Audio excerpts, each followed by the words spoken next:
I think there are some few cases of murder. I think something like 6 cases. The one in East, I think in Teso region? Yes, Isinjiro, there were 3 cases. Yeah. There was a case in Tororo. There was... How far have you gone with establishing the facts? Have people been... are you prosecuting people? There are people who have been prosecuted, like the case of Tororo, where the MP... where one of the contestants who committed a murder.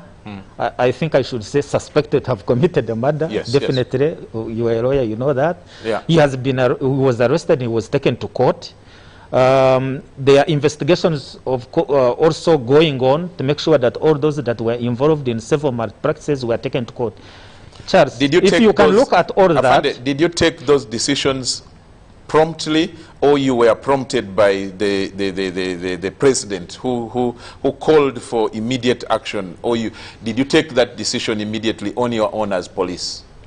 Command, the generals are here. We are also part of command. We have been taking action. Every day, even most of the senior officers know this, every day the Inspector General of Police issues, you have been even seeing them, issues, orders, and if anybody has done something that is contrary to our SOPs, orders have been given, action are being taken. Yeah. But of course you are right, there are instances where there has been delayed action, or sometimes the action has not been delayed, but has not been carried out properly by the officers. Definitely, our CIC comes in, our commanding chief comes in to say, I have had this and this and this, put your house in order. These ones have come. But I can assure you there is no incident that we have not taken charge of. Okay. Before I bring in the panelists, I need to get back to General David. Hassan mentioned personal culpabilities, and we saw during the primary of the NRM situations where some individuals clearly go out of their way and actually abuse either the men in uniform by directing or ordering them to do certain things contrary to the law, or even commit offenses, or even in the case of a minister who grabbed a gun under full view of the camera from a person in uniform. How do you handle such? And how do you guarantee the safety of the civilians in elections when such can happen by men in uniform, or to men in uniform actually? Yes, thank you, Mr. Ondongotho. I think we've picked lessons from what happened, but I think mostly the issue with the primaries of the NRM were stemmed mainly from organizational gaps, and less so from the people in uniform who are unfortunate, I may say so, to be involved in some of these situations. Some of our men would even call us. They were conflicted because they were supposed to guard their principles. But sometimes they would be found in gray areas where the principle is in danger, which is self-induced, and judgment for this young person in uniform is difficult. But they would call back and we say, can you withdraw? Themselves. And that was healthy. But this pushes me to the next point of, we need rules of engagement. And unfortunately for that election, we didn't have rules of engagement for security personnel because we thought it was a party issue and such situations wouldn't arise. But going forward, in the general elections, we usually have orders, and these are some of the relevant references for people in uniform, that you must abide by certain standards. The EC should give guidelines, the SOPs of the Ministry of Health regarding the COVID issues, and then the rules of engagement of the operational forces. And I think with those ones, you can easily bring somebody to account when something goes wrong. Okay. Let me start with, amongst the panelists, let me start with the gentleman who has seen it all, has been at the forefront of some of these elections. He has tested what it means to go through election of the opposition, especially. Honorable Abdul Katuntu, what do you think should be the priority of the security organs when we are now approaching a main election like this, from your experience? Is it possible you can? Yes, yes. Sure.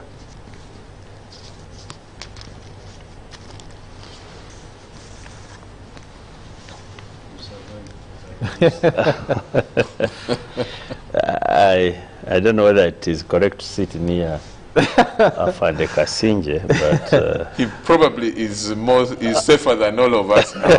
I know. We need to find out. Well, COVID is here to stay. Well, thank you, Charles. It is true that I have participated in many elections, and it is also true that I have seen both the army, the UPDF, and the Uganda Police Force, and their roles during these elections. First and most importantly, the Uganda People's Defense Forces and the Uganda Police Force are governed by 3 legal regimes. Primarily, the Constitution of the Republic.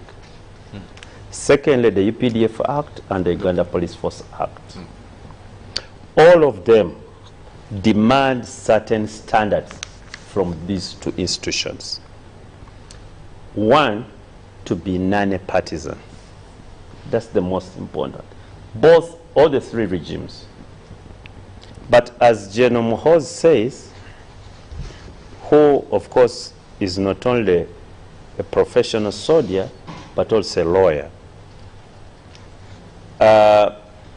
they also have rights as individual citizens to participate in the elections. So how do they balance the rights they have as citizens with the partisan interests and also their constitutional duties? It is that delicate situation which both of them must work. Secondly, how do they balance? Because both institutions are headed by a commander-in-chief. The Uganda People's Defenses and actually including the Uganda Police Force. How do they balance the interest of a partisan commander-in-chief and themselves? Because these are real questions. It is not academic anymore that you are the CDF, but you have a partisan commander-in-chief who has got a partisan interest and is your boss. You are,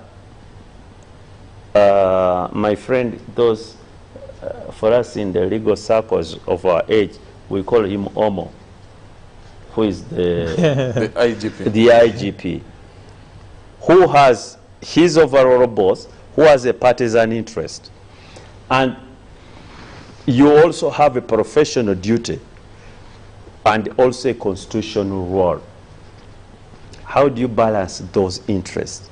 So it is not about, and you need to give credit to both institutions, that they can secure the elections from purposes of enemies disrupting those elections. But have they secured the election for purposes of having a free and fair election for purposes of the people who are coming to vote. I don't know whether both gentlemen, whom I have high regard for, both of them, whether they are satisfied that actually both their institutions have been above board on this issue. Both their institutions. How do they reconcile with the widely accepted view in most sections of the public that they are partisan? And this, because there are very few people, for example, who are not aligned to the regime, who would say, yes, we need to give kudos to either the UPDF or the Uganda Police Force. Why? Because we have got elections that have taken place. There has been a very constant, one constant, that both the Uganda Police Force and the UPDF have been partisan. They have been partisan because they have aided the victory of the party where their commander-in-chief is the head.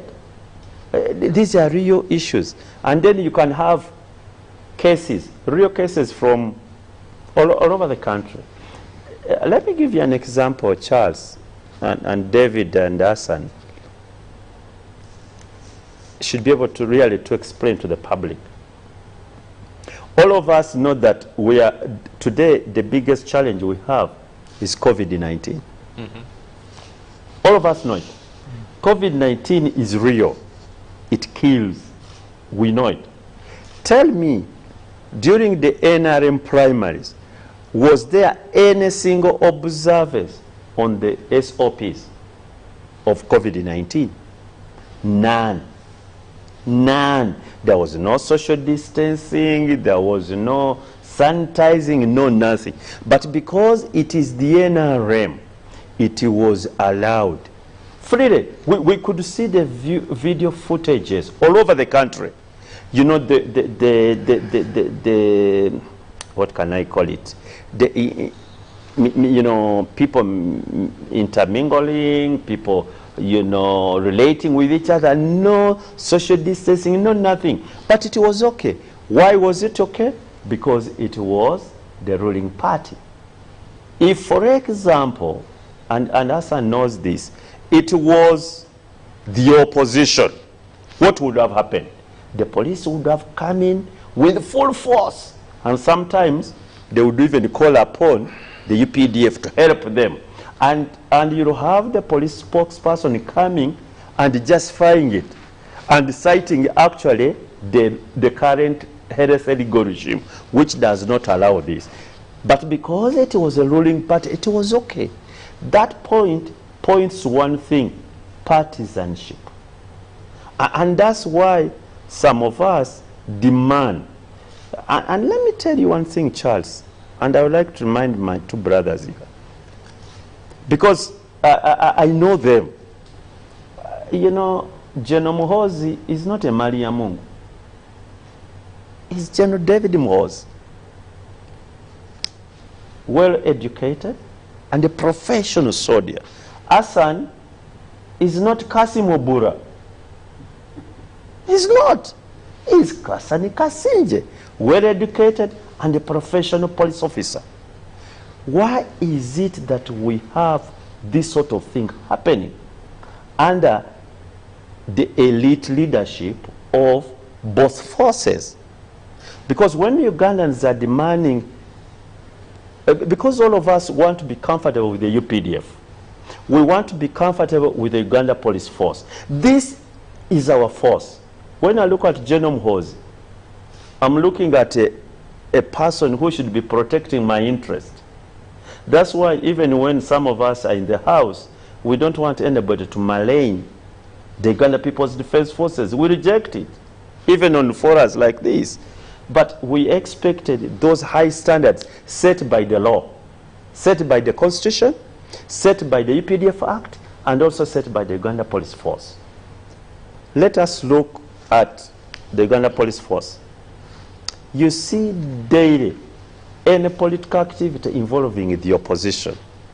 and you are seeing all tracks of all tribes, all clans of tear gas, purple, greed, whatever it is, brutality and so on. And sometimes they call in the aid of the Uganda People's Defense Forces. So, and me from 2001, I know what I've gone through as a person, but also as an actor in a political organization.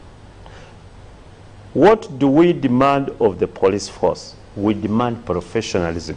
Nothing more, nothing less. What do we demand of the Uganda People's Defense Force? Professionalism. Nothing more, nothing less. Nobody would want to say is comfortable with a police that is biased. That's no police. Nobody would want a UPDF that is biased. That's not a national security force. We want one that protects Ugandans, where Ugandans are, you know, they have confidence in the Uganda People's Defense Forces. And it's not demanding too much, because that's what actually the new law demands. Okay. Okay. Those issues, I saw the two generals taking good notes, and they are going to respond to. But let me bring in Mr. Ramadan Gobi to weigh in. As an active observer, but a non-actor. The only non-partisan.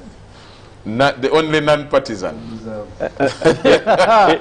Even that one, I'm not sure. Because he's a partisan. All of us are partisan, actually. Me, I'm partisan on the side of the truth. So I'm partisan, I can't deny that. But Gobi, weigh in. What are your expectations of security performance, and how should it be done, in your view, during an election? Thank you very much. This one, this peculiar one coming.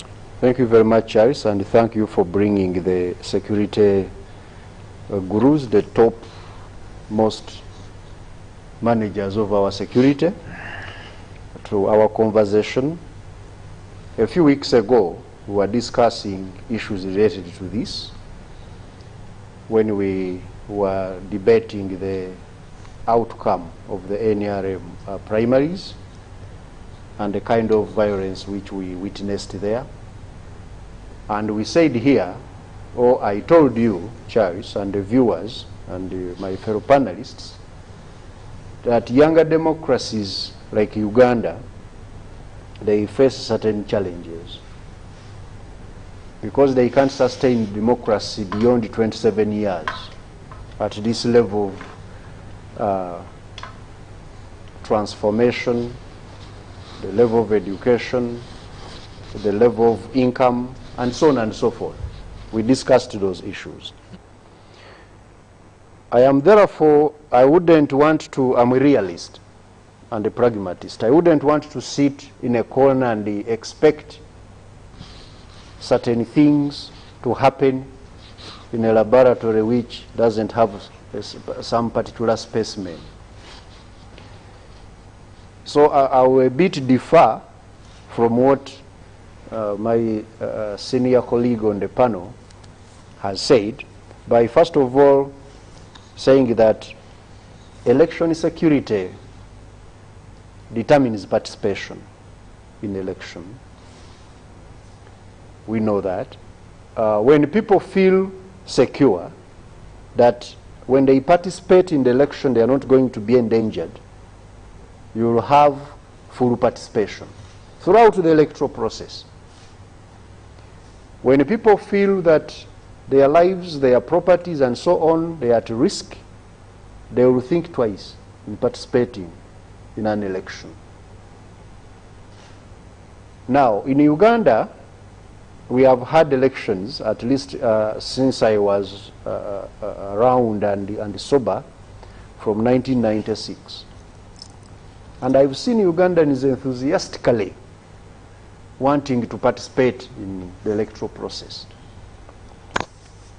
by becoming candidates, by registering to vote, by going out there to dance with their candidates on the streets, and so on and so forth. Actually, as an economist, I've always complained that whenever elections come, everything stops, the economy stops.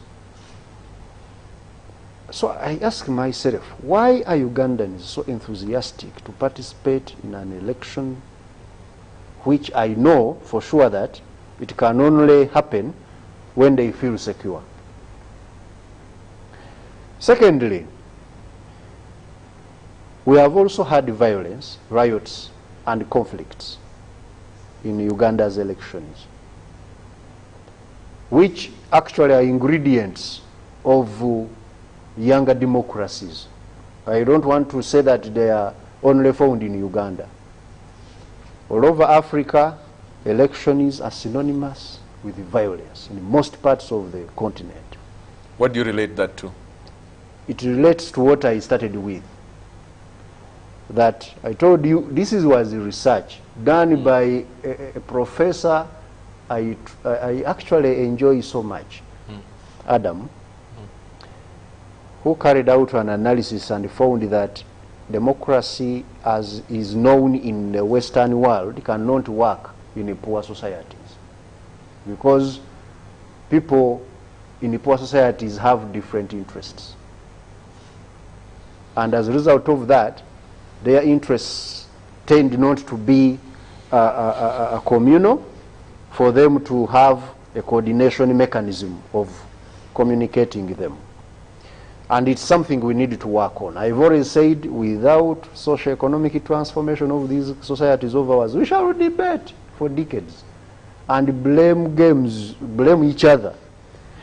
But we need to sort out certain things. So ask yourself, why should participants in an election, I've seen participants on TV in elections elsewhere.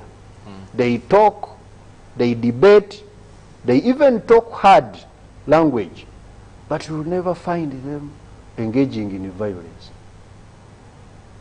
You rarely find them engaging in violence. Here, people are jumping on each other, including candidates. You see candidate, boxing another candidate at a talent center. And we want to blame the security agencies for that kind of violence as well. In this primary, you saw what happened in Jinja. They were jumping on the throat of each other. Now the security guy comes to separate them. So these are some of the things we need to take note of. But these security agencies have a core, to me, and fundamental role to play. First and foremost, of protecting the stakeholders in the election. And by stakeholders, we mean the candidates, we mean the voters, we mean the observers, we mean those who are conducting the election, that's the Electoral Commission and its our workers, and also you talk of each and everybody participating.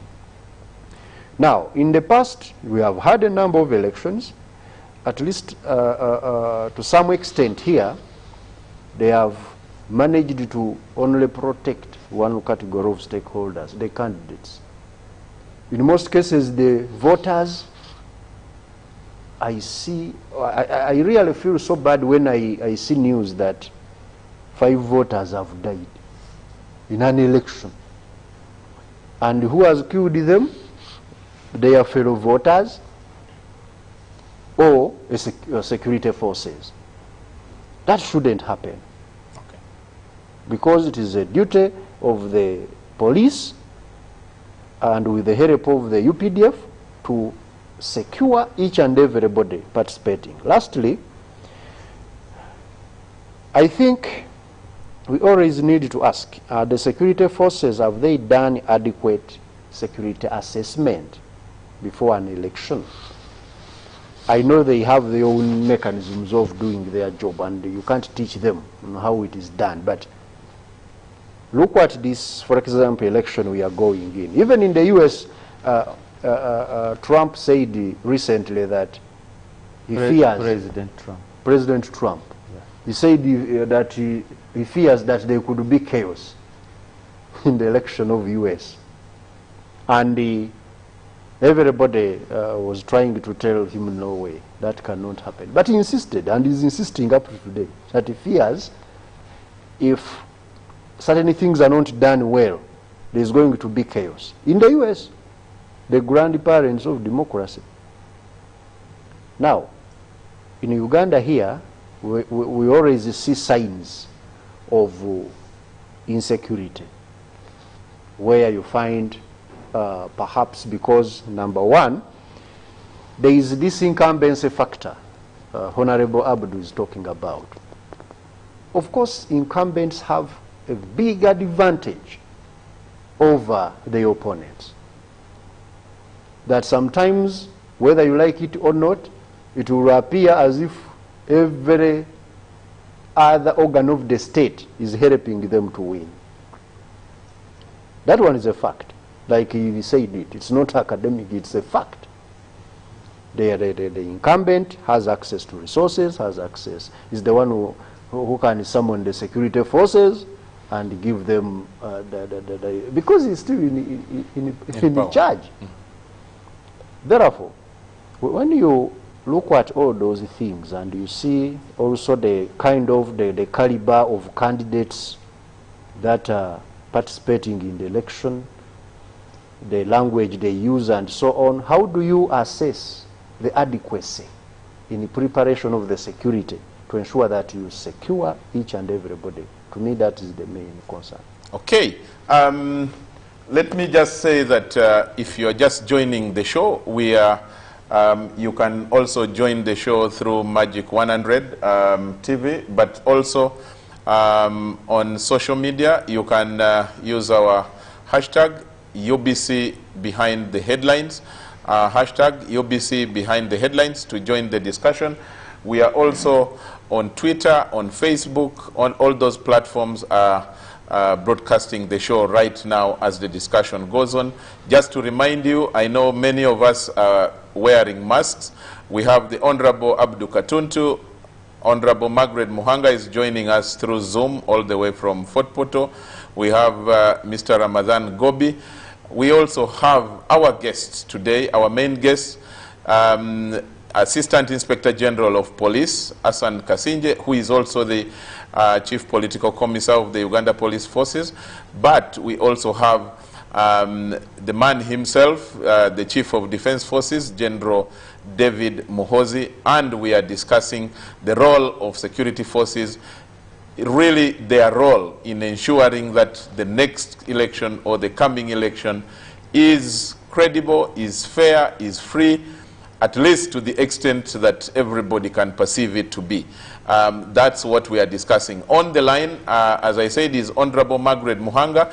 Honorable Muhanga, I want to bring you now to join the discussion by expressing what you think about the discussion at hand. What, in your experience, you have just been through a primary election that has been hotly contested in many of the places around the country. Tell us, what do you perceive of the role of security forces in the coming election, arising out of the experience you saw or you had yourself in this last primary election? Thank you, Charles, and thank you to the panelists. I think one of the things we need to note as Ugandans is that our politics is getting toxic. I wonder why this is happening. It really signifies what type of society we are. Because an election shouldn't even be a do or die, but people have made it a do or die.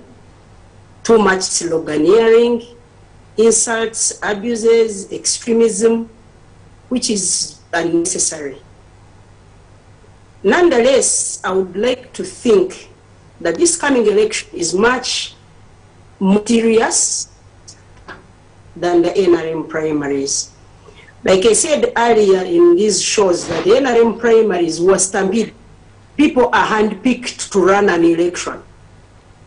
They are not trained, they do not know anything, they don't know any consequence of their decisions, and they just handpicked to come and run an election and in a very short time. The National Electoral Commission has got a staff that are permanent and well-trained. The other difference I see between the last election and this one, the coming one, is that they won't be lining up at the same time. This election had to happen at the same time. Everybody had to come and start voting. But the National Electoral Commission opens the polling stations at 7 a.m. in the morning. Somebody can vote up to about 4 o'clock or 5, something like that. So everybody can come at their own time, vote, and go back home. A few people stay at the stations just to secure votes for their candidates. They can stay as agents, which is allowed in the law. But you see, what brings the whole contention of why the military or even the police gets involved is because of us, the political actors, people participating in elections. If we were orderly, if we were observing the SOPs, if we were not hitting one another, why would the police come at a polling station to quell a riot? But civilians or the civil authority in Uganda over-exercises its power. We look down upon security agencies, and in this regime it has been worse. Because when I was growing up, if I saw the 80s, I wasn't very young, so I could see the soldiers. The moment you saw a soldier, be it an ordinary soldier, you would look for where to hide. But now you can sit with any soldier, you can meet them on the road, hug, and move on. Nobody fears a soldier anymore. Isn't that a good thing? Now, it's a very good thing, very good indeed. But because of the feeling that Museveni has demystified the army, we think they are very weak, anybody can take them on. We can tackle them, you can hit at a policeman. I saw even members of parliament after hitting policemen, they even came with buttons off the policeman's shirt, the policeman's shirt, and tabled them in parliament, and nothing was done. In the US, if you touch a policeman, you will never leave jail. A friend of my friend was shot in Europe by a policeman who came to her house looking for some African who had gone missing, or some thief, or some whatever, knocked on the door, and the girl was peeling. I came with a knife to the door to open. She didn't know it was the police. Shot at her and killed a Ugandan. But here, a Ugandan, I saw one Ingrid Tulinawe. She beat up a policeman, almost undressed him, and she was on TV posing. I hit him. It's all right. So us, the civilians, we have over-exercised our authority. We think we are too big. We should not be curtailed. We should not be arrested, especially when we are politicians. We are even callous. The things we do are despicable. That's what brings the toxic component in our politics. We have a lot of people, I don't want to call them hunger zone, or there are people in Kampala, especially in urban centers, who do nothing. The moment they wake up in the morning, they start discussing who has what, who does what. Whether true or not, they don't care. Now, when there is another powerful politician from within the city who is passing around, they have the time to run behind this person because they totally have nothing to do. They have nothing to lose. The moment police comes to stop this kind of sloganeering and crowding, looting shops, you remember in 2010 and 2000 how shops were looted here in Kampala. Now the police is working for the incumbent. I do not see that. I do not see them working for the incumbent when you were running to loot a shop. They were actually doing their work. And in some circumstances, the police gets overwhelmed, and then the military has got to give them a backup. As political actors, we really need to have some level of discipline. If we don't exercise restraint, if we don't get disciplined we are actually going to have a very bad election. When it would have been a good election, nobody needs to hit at the other in order to win an election. Nobody needs to run around hurling insults at the next candidate. And then that is how they are going to run the election. For instance, I do not want to name people, but I think you know people who cause chaos here in town. I've had the president, not because I belong to the NRM, I've seen the president having so many rallies in town, but the people are always orderly. They can move through the streets of Kampala to Kololo, attend his rally, and back home, without hitting at anybody, and also without causing mayhem in the city. For instance, yesterday I had a labeled car in Kampala. My driver had gone to pick a car which had stickers of NRM and things like that. He called me and said, people are hitting at this car wherever he passes. Things like that. Very bad words. Now, these were people on the streets until he said, let me just drive this car out of Kampala. Just a car with stickers of NRM becomes an issue. Actually, my PA in the constituency told me that anybody who wants to run in Kampala under NRM, the president should pay them for accepting to run under NRM. Because it is an axis of evil that an NRM person should not move in town. I gave my daughter a very beautiful cap with the president's portrait. She said, Mommy, I can't wear it. They will beat me up. I said, why? I see people with red berets everywhere in town. She said, they are the same people who will hit me. Because they can't allow an NRM to move. But you see, that level of intolerance is what brings our politics to disrepute. If you want to run for president, why don't you tell your people to behave, your followers? Why can't they behave? I've never seen an NRM person hitting at a person with a red beret. But they are wear an NRM cap in Kampala. You can only walk around Chadundu where NRM offices are. Outside that place, they are going to hurl it at you. It's like you are a thief. So going to the NRM has been made so impossible in this urban setting, which is a very bad precedent that we are setting.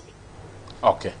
Allow people to participate in their parties, be prudent to others, and then go in the... Because why should you say the police? They are coming up to protect these people that you are hitting at.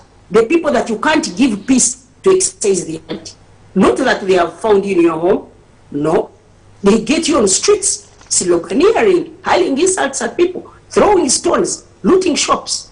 No one has ever been found in their home by either the police or the military. They are all found in streets, raising chaos, causing mayhem. And so political actors, please, let us be prudent. Politics is not a do or die. Some people in this race simply to produce pictures and show a face that they are going to run. They know very well, they are very on the ground, but they can only cause mayhem in Kampala so that there is the international community thinks there is total disorder or the country in flames. Okay, Margaret. And yet it is happening in only one setup. Okay.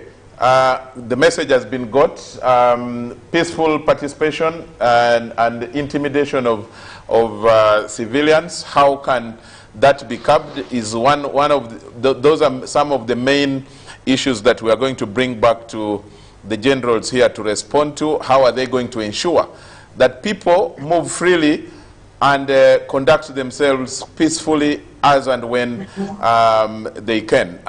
We are shortly going for a break, but allow me read the poll question. The opinion poll question we are going to be asking you to comment on is: how can the security forces ensure that Uganda conducts a trusted, free and fair election? How can the security, it's right there on your screen, how can the security forces ensure that Uganda conducts a trusted, free and fair election? Before we go for the break, allow me share with us, and especially for our guests, a number of online feedback that we are getting. Let me start with Dan Wandera Ogalo coming through Twitter. That must be the former MP. Dan says, he quotes, this is for General David and also General Kasinje. Honorable Dan Wandera Ogalo quotes from the Supreme Court in petition number 1 of 2006, Kiza Besije versus Museveni. And he says, this is what the Supreme Court said: we are constrained to comment on a number of matters which have given us grave concern. The continued involvement of security forces in the conduct of elections, where they committed acts of intimidation and partisan harassment. That's a quotation from the Supreme Court ruling. And he says that that's one of the concerns that the Supreme Court raised in that petition. So it's something that we need to respond to. Have we improved? Are we going to do better? Then Waguma. This is for Hassan Kasinje. Waguma says, is Ochola media shy or is he unavailable? I think he's referring to the fact that General David, the CDF, is here, and arguing that maybe Omo should also have been should have been here himself. But of course, not to underestimate any of to underestimate the representation of police here at all, not at all. We have Tumwesije Humphrey. Humphrey says, balance the boat. I think this is to me, by including a person who will put General David and AIGP Kasinje on spot on security matters during previous elections. Tumwesije, this is what Honorable Abdu Katuntu, if you mean balancing the boat is getting an opposition, we always have one here. That's what Honorable Abdu Katuntu, whom of course, if he was in uniform, he would be a general himself. But that's what he's doing. And then Timo Okanya Wilkins, he says, hi Charles, could you ask them about the rampant fire outbreaks in several parts of the country? Hassan, this is for you. I'm giving this for you. Note it down, you will respond to it. That, hi Charles, could you ask them about the rampant fire outbreaks in several parts of the country? Do we see a developing security concern in this regard? And then King Horace at Agaba David 15 says, why is the UPDF seemingly... I think there is a problem with the Queen's language here, but it's written the way it was sent. Why is the UPDF seemingly participating in politics? The same applies to police through brutality of the oppositions and plucking of the posters of the opposition. He doesn't give any specific example. And then he says, is UPDF supposed to protect the people of the country and not just an individual? And then Alice Ruhindi says, kettle on, remote control in hand, can't wait. I have all the time in the world for the two great leaders. That should be a good one for both of you. A good one for you there, David and Hassan. Alice is appreciating you, you both. George Geria says, the moment the CDF picked interest in the change of leadership of a political nature, some people became suspicious of the role he was going to play. General, you have Geria asking you here. I think him and Aulia, someone called Aulia Bernard says, hello Charles, can the UPDF promise that their operations towards elections this time will be purely unpartisan? And then second, he has two questions. Second, he says, can the CDF elucidate on Kibalama's scheme? I think Kibalama and the moment, because he said piqued interest in quotations, I think Geria is also referring to the same. So General David, you will have to answer the question of whether or not you met Kibalama and what were you discussing with him. That question we cannot run away from. Second last, Fred Businje Kiza says, I respect the two. This is another good one for you, General David and General Kasinje, that I respect both of you, but David is my OB. Oh, David, you have someone there you studied with, and Fred Businje Kiza is appreciating both of you. Finally, there is a gentleman called Moses Lutavungirwa. This is to Afande Kasinje. Is police training inclusive of PR management? The public order management law is currently the most difficult to enforce. What measures have you put in place to sensitize both sides, the police and actors involved in elections, to ensure that, I think, to ensure that there is peace in the election? Let me repeat the poll question. How can the security forces ensure that Uganda conducts a trusted, free and fair election? How can the security forces ensure that Uganda conducts a trusted, free and fair elections? Send in your comments, your questions, and keep them short so that we can pass them to the generals here, because they are going to respond to all of them. But also know, thanks so much to Uganda Coffee Development Authority for your endorsement of the Behind the Headlines. Thanks so much for coming on board to ensure that we have good, great coffee, Ugandan-made coffee. And Ramadan, is it good? Wonderful. Wonderful. That's good.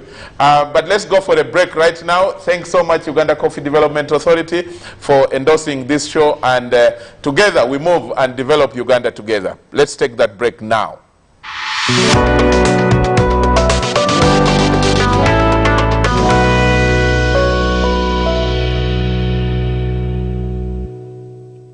Our dear esteemed traveler, welcome to Entebbe International Airport. For your health and safety, we request you to comply with the standard airport inspection. As a safeguard against COVID-19, you are now required to properly wear a face mask, have your temperature recorded, and sanitize.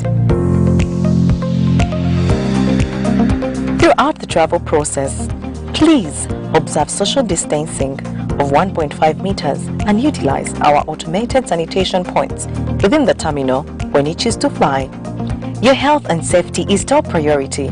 This is why all our airport and airline staff wear masks, have face shields and gloves.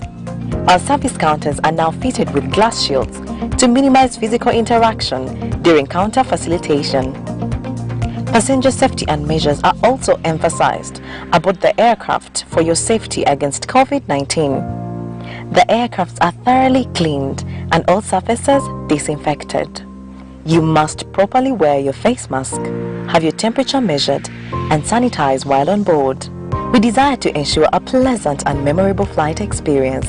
We shall be happy to have you back safely to Entebbe International Airport, the gateway to the Pearl of Africa. On the arrival at the airport, screening is done using modern thermal scanners that detect your temperature within a radius of 30 meters.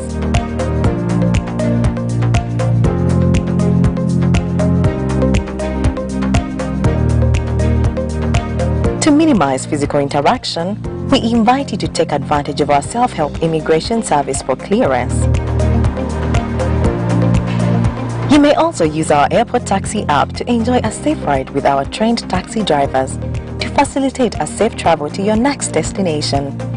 Uganda Civil Aviation Authority. Safety, safety, and safety. Maria, since our parents are too busy with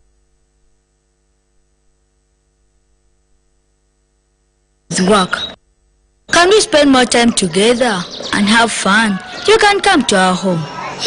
I Makena, we still have to be careful with our lives while we wait to go back to school. Do you remember Jen, our classmate? She was misled and now she's pregnant. And her parents said they won't take her back to school. Are you ready to give up your dream of becoming a doctor and become a dad at your age? Dear parents, our children are still at home and exposed to risks like teenage pregnancies, drug abuse, and child sacrifice. Let us be alert not to lose an entire generation. Seek help by calling 116. This message is brought to you by the AfriChild Center Makerere University in partnership with the Ministry of Gender, Labor and Social Development. When WHO declared COVID-19 as a pandemic, the Ministry of Health reactivated the National Task Force. So from history, we have been managing the previous pandemics, SARS, Ebola, and our motto was to stay safe in order to treat others. We are looking at training healthcare workers continuously. We've applied this capacity building to the entire country. We should continue getting the essential services that we have been getting before, so that we don't die from the other condition when we are trying to prevent COVID-19. Our mission to ensure the safety of Ugandans is long-standing, and we promise to see it through till COVID-19 is eradicated. This message is brought to you by the Ministry of Health with support from the Japan International Cooperation Agency.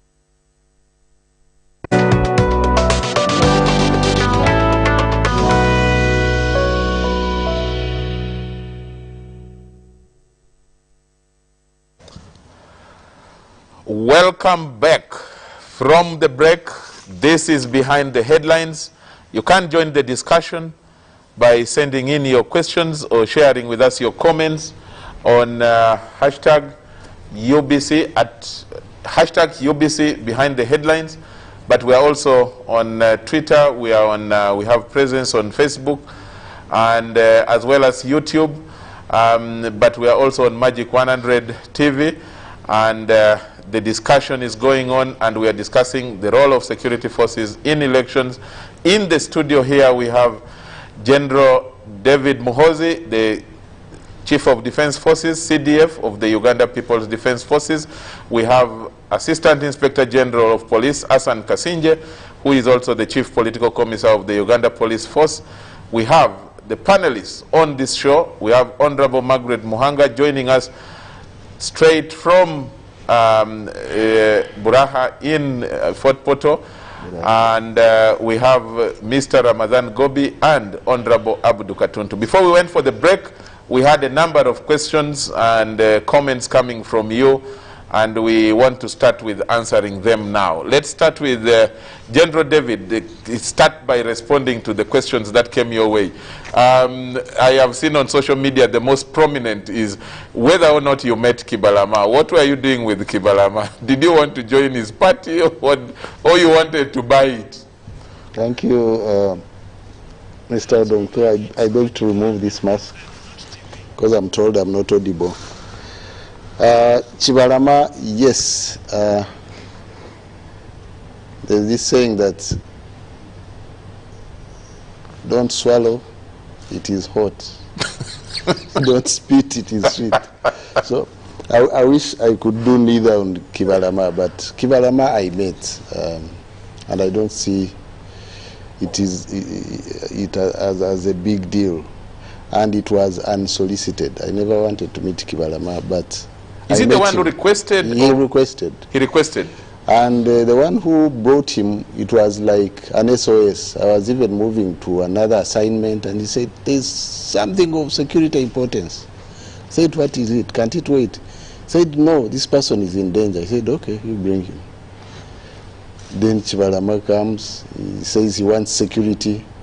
I say, why don't you go to the police? He says, no, I want UPDF. I said, no, let me consult the police, and then I'll be back. And he went. So the next time I see him in court. This time I think he had run to another agency, security sister agency, to be precise, ISO, and then this overblown thing about that story. But that is what happened, and I hope this puts it to to rest. I never solicited to meet him, but why shouldn't I meet him? Maybe I can throw it back to you. Why shouldn't I meet Ondongotho? Why shouldn't I meet Kibalama if he wants to meet me? So I wouldn't want to put a spin on that one. I don't know if I have answered your question. Do you regret the fact that it created maybe some section of politicians used it for their own politics, and it created a perception as if you were interfering in the, can I call it the transition from his ownership, so to speak, to Bobby Wine to take on the party leadership? I wouldn't want to be drawn into the internal details. Dynamics of NUP. But people are entitled to their opinions. But here I am, at last, given the right to be heard and to tell my story. And my story is that I met him, and it was unsolicited, and it was about things other than those things of NUP and exchange of ownership and all those things. Good. There are a number of questions that were raised by your colleague here, Honorable Abdu Katuntu. He talked about non-partisanship, rights as citizens, very delicate, balancing that right. You also have your own right as a citizen, full right, of course, but you happen to be in a professional uniform, a duty that is far above the normal, ordinary citizen. Do you find that hard to balance? How do you balance those interests? Because you serve a professional army that has a commander-in-chief and that you must salute. But the law is saying, or the Constitution, the UPDF Act is saying that you must be partisan. Do you find trouble balancing that? Yes, I know where Honorable Katuntu is coming from, but I think he's overly judgmental, with due respect, because it's true, President Museveni is the commander-in-chief by law, in the Constitution, as chief executive. So in that respect, the law enjoins us to be answerable to the sovereign of the country as members of the security forces. We have had infractions by individuals in the past, in elections, I would admit, but were they as a result of the instructions of the president? Not at all. So I would rather we apportion blame where it happened and address it appropriately, rather than making generic observations which may be biased because of the inclinations of the people who make them.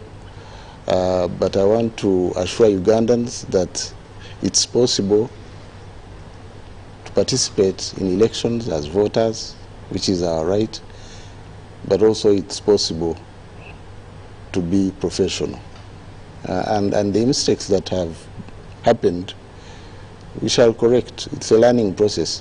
Dr. Gobi, he has talked about a growing democracy. And I think with it, we are not yet there in terms of a fully grown democratic culture. And if you are to share culpa, I think everybody has a role in this. Because for the other participants, the electorate, those who contest for political office, the right to participate or to vote is also matched by the right not to breach the law. So they also have an obligation in that respect. So too the members of the security services.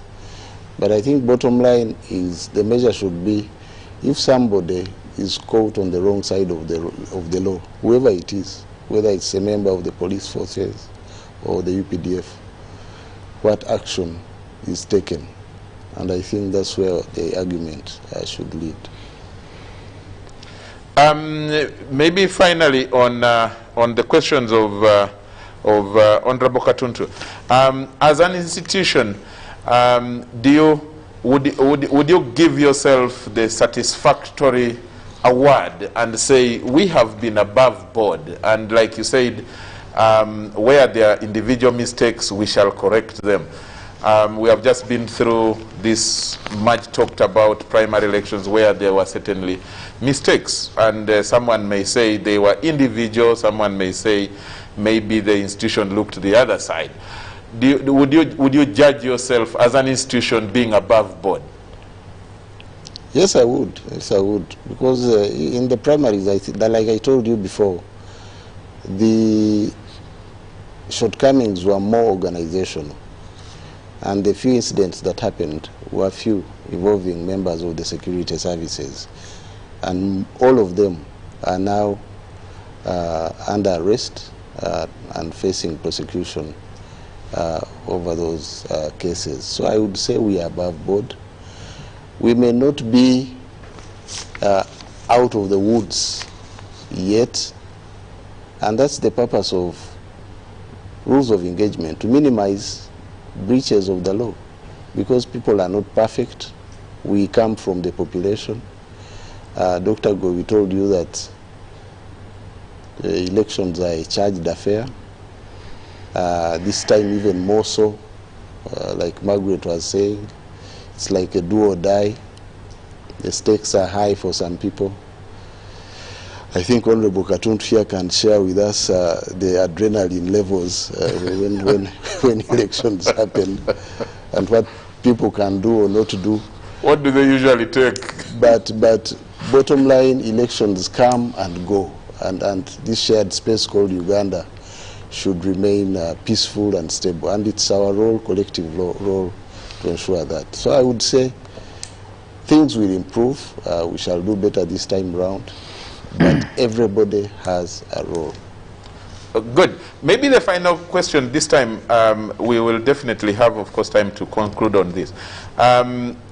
What would be your message to the, speaking straight into your camera there, into the screen, what message would you give directly to the actors, to the participants, especially coming off what Honorable Margaret was saying, that for many of our colleagues, election is almost a do or die. People want to die, to kill each other. People want to, walk over blood in order to get to parliament or into office, elective office. What would be your direct message to them? An appeal or even a caution? My message would be that the freedom to exercise your rights as voters doesn't include the freedom to commit breaches of the law uninhibited. So the moment you cross the line, the law will catch up with you. So that's black and white, and I think everyone should know that there is a right, but also there is an obligation not to breach the law. Okay, Honorable, sorry, not yet Honorable, General Hassan Kasinje. I want to start with a similar question to you. As an institution, can you say you have been above board as Honorable? These are questions coming off from Honorable Katuntu, and we need to answer them.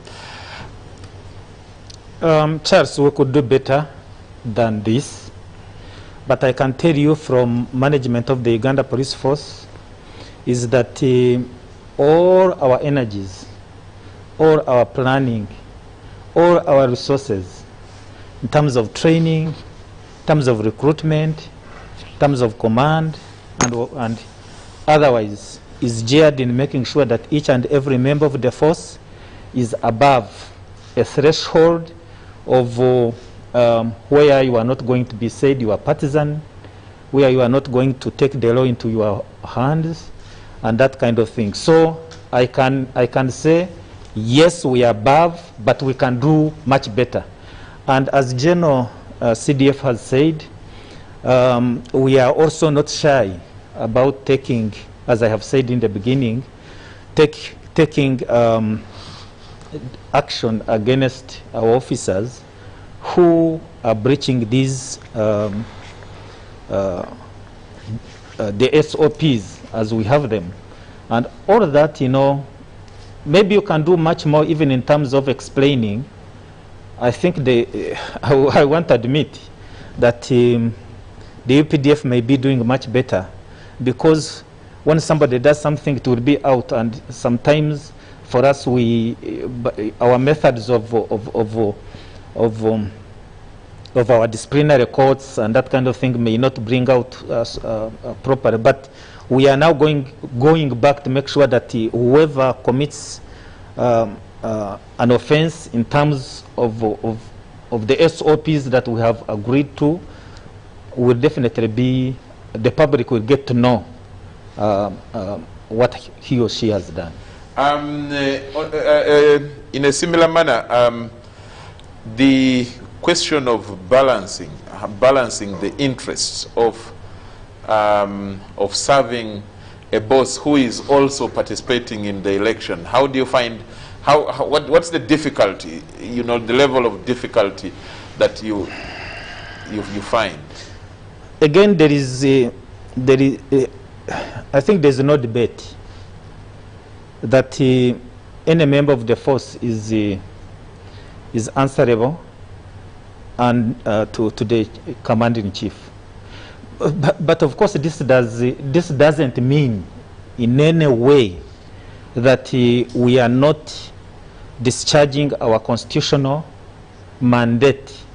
No way, because the president is also responsible to the people of Uganda, and in our sector, in ensuring that the people have sustained peace and security in the country. This is his intent. This is his interest. And therefore, for us now, what we need to do is to make sure that we do the right things, Charles. We need to make sure that we recruit properly. We need to make sure that we train our officers to make sure that they are compliant with the law at all times, because once you do that, you will never even get any problem with the people of Uganda and with the commander-in-chief, because the commander-in-chief is asking always, are you acting according to the law? Charles, you had the other time when he was talking about the use of the gun, and he wants us to come with SOPs about how we use the gun. And I don't think any person would say that, therefore, by making sure that we comply with the commander-in-chief orders of making sure that we come out with SOPs that are very well known to everybody, that is being partisan. I think the other thing, Charles, that we need to do is make sure that every member of the police force is ideologically correct. When we talk about ideological correctness or being grounded, people think that it is being indoctrination or whatever. Every police officer must know he or she is serving the people of Uganda. That is the most important thing. Every police officer must know that if you go out like in the primaries, and I want to agree with the Ramadan, and I also want to agree with the Honorable Mohanga. I think they have been spot on by saying that the conduct of everybody in this election, sometimes at the end of the day, the police are going to be blamed. But also we have found that if they don't correctly do what they are supposed to do, then they are going to be blamed. So we want to make sure that every police officer ideologically knows is balanced. And once we do that, then we can talk about, Charles, balancing our own interests and the interests of Uganda, because there should not be any question about what I believe in and what I am supposed to be doing as at Ugandans as a police officer.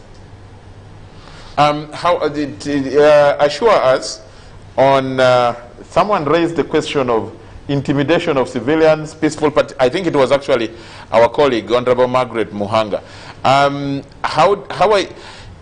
Probably she was saying it because, you know, the question of, in this last primary, it was so rampant, you know, candidates and against their opponents and then against even some voters.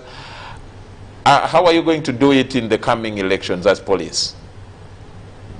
Where some people are clearly intimidating others, stopping them or preventing them from going and reach the polling stations. Right, right. I think when we talk about security in elections, and everybody, I think, is going to be flashing the torch on only the security sector.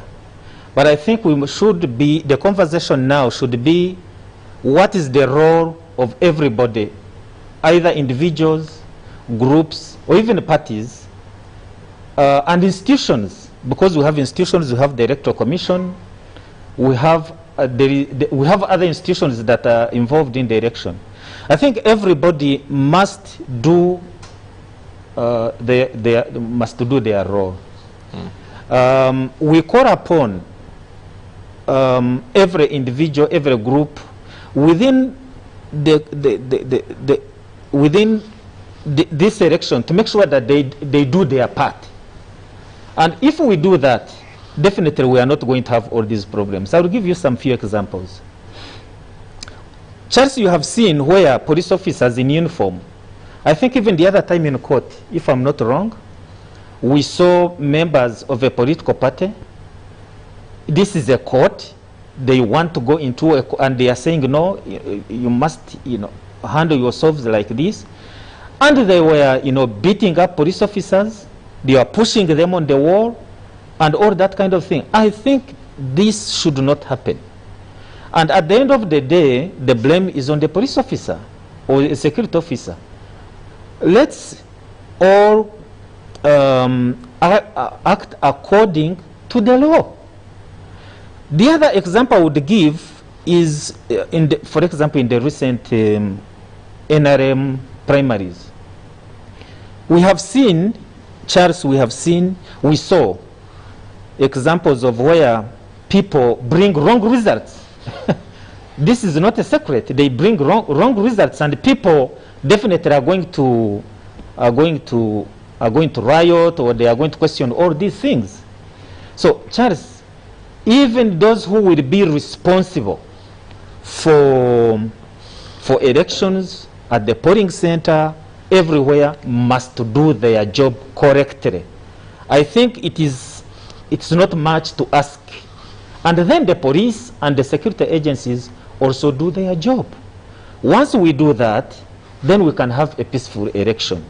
I think this is going forward. This is something that we all now should go and make sure that we implement. Oh, okay. So can you, finally, on the question of the issues raised by Abdul Katuntu, that we expect, the country expects nothing less, nothing more, but professionalism. Yes. Can you look into that microphone, into that TV, into your camera, and assure the country that we are going to be professional, we are going to do this and all that. Okay, fellow countrymen, from the beginning, what we have been trying to say, and I promise that the Uganda Police Force is building capacity. We are building capacity in terms of making sure that we have the right numbers, the right logistics, to make sure that our plans, we execute our plans the way we have made them, and to make sure that the members of the Uganda Police and the command and control is all done, and we are going to make sure that it is all right. And we are going, I promise that we are going to be more professional. I promise that we are going to act according to the law. The discipline of the forces and all those that are hearing me or seeing me, members of the force, we have always been demanding officers to be highly disciplined. and being accountable to people of Uganda. Once we do that, then we are not going to expect now members of the public, pointing fingers to the police and definitely having all these issues. So I can, on behalf of the Inspector General of Police, I assure Ugandans that all our energies, all our resources, and our plans, and everything that we are doing is to make sure that this election is secure, that this election is peaceful, that the people of Uganda will go to the polls and choose their leaders from local councils up to the president without any problem. But at the same time, I am appealing to everybody. I'm appealing to all those that are involved in the management of elections, that are involved in making sure that the ballots reach in time, all those that are, even the parties, the political parties, and even the individuals that will be candidates in this election, and their agents.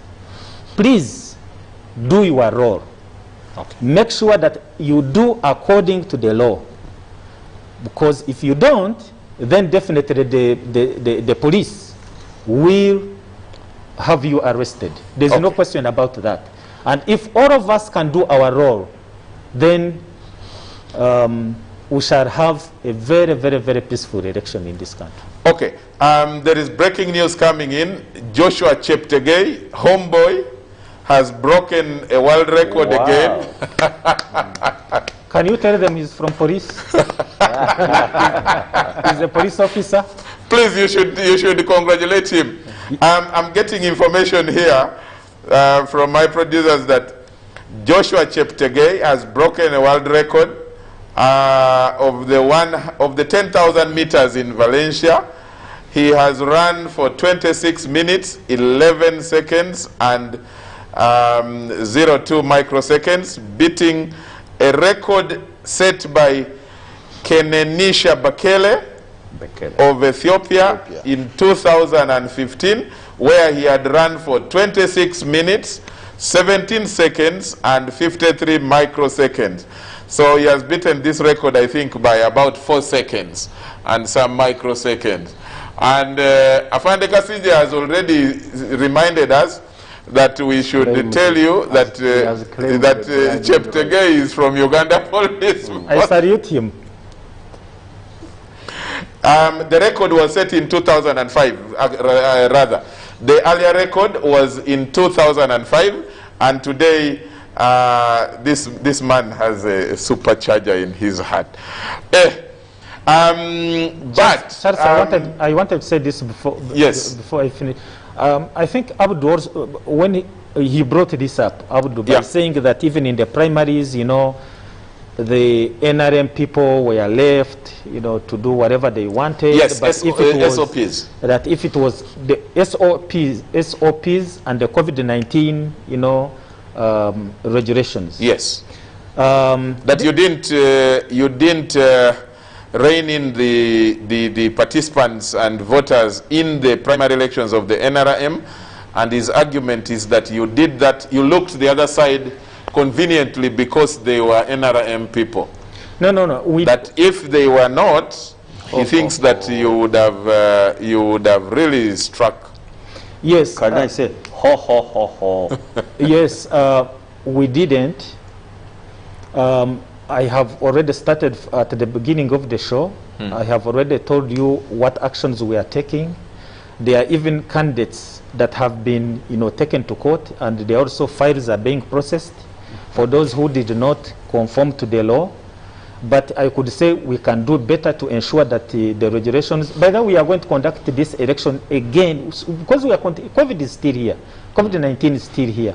To make sure that we conduct this election in the mode of COVID-19 operations. Okay. However, what I wanted to add is that there is this Ugandans of being non-compliant with the general COVID non-compliance. Yes, general non-compliance. Yeah. Because if it was only that, how do you explain where we have even seen opposition groups also having gatherings. Yeah. And they clearly have not done so under the COVID-19. The other time we saw the NUP, I think they had they assembled at their headquarters. At their headquarters. In Cambodia. And clearly the numbers were many, and definitely they were not social distancing. The numbers were many. The masks were not on, and I couldn't even see anybody, washing and that kind of thing. So it shouldn't be one side. The other, I think recently, was it on Sunday, where there was a burial in Ichsasi? The burial of former mayor Sevagala. May he rest in peace. But definitely, this was not an NRM function. And, now we expect that there is going to be individual responsibility. Every Ugandan must have individual responsibility in knowing that COVID-19 is real. But you saw, Charles, what happened. You saw, again, this kind of mode, people not complying with the operating procedures. Yes, with SOPs. So, going forward, I don't think now we should be able to keep on saying, no, it's because of this group. COVID does not say these are yellow, we are not going to attack them. Actually, there have been, I think, at Chadondo, there was one case, if I can remember very well. So it cuts across board. Let everybody, the organizers of these, of all these functions, get to know that COVID is real, and that people of Uganda must at all time observe the operating procedures. Yes, the procedures given by Minister. I need to bring in, we have lost Honorable Margaret Muhanga. Her line, we have lost her line, but I need to bring in Ramadan and Honorable Katuntu to raise some other issues so that we start winding up. But before that, in a minute, General David, I have another question here. Hi, Charles. This to the CDF. During the 2016 general election, pictures of the military in Central African Republic, military of Central African Republic, were posted on Uganda's social media platforms as those of the UPDF. In minutes, the pictures had gone viral. How is UPDF prepared to deal with disinformation campaigns that malign the force, given the influence of social media and its impact on swaying opinions during elections? This is from Sarah Kajingo, MD Soft Power Communications. General David, respond to that. Yes, it's true. And I think with the benefit of hindsight, Sarah has raised a very important perspective about the role of the media in having trouble-free election, because they are key in shaping perceptions, and these may be true, but most times they are not. So it's a space for competition. I think we need to also, it's a wake-up call. We need to invest in media operations and to up our ante so that we are as updated as the rest of the players are. So I think it's a challenge that we are gladly going to take up in order to improve our effectiveness. And then someone called Beroshan says members of the security forces are involved in many operations in and out of the country. How are they going to exercise their rights of voting? General, that's also to you. For those in Somalia, unfortunately, they won't be able to vote because of the logistics of doing it. It's not possible. So they will forfeit that right to vote. We would have wanted them to, but they won't. It's not possible, especially now. We have just rotated in a new group after some delay because of COVID.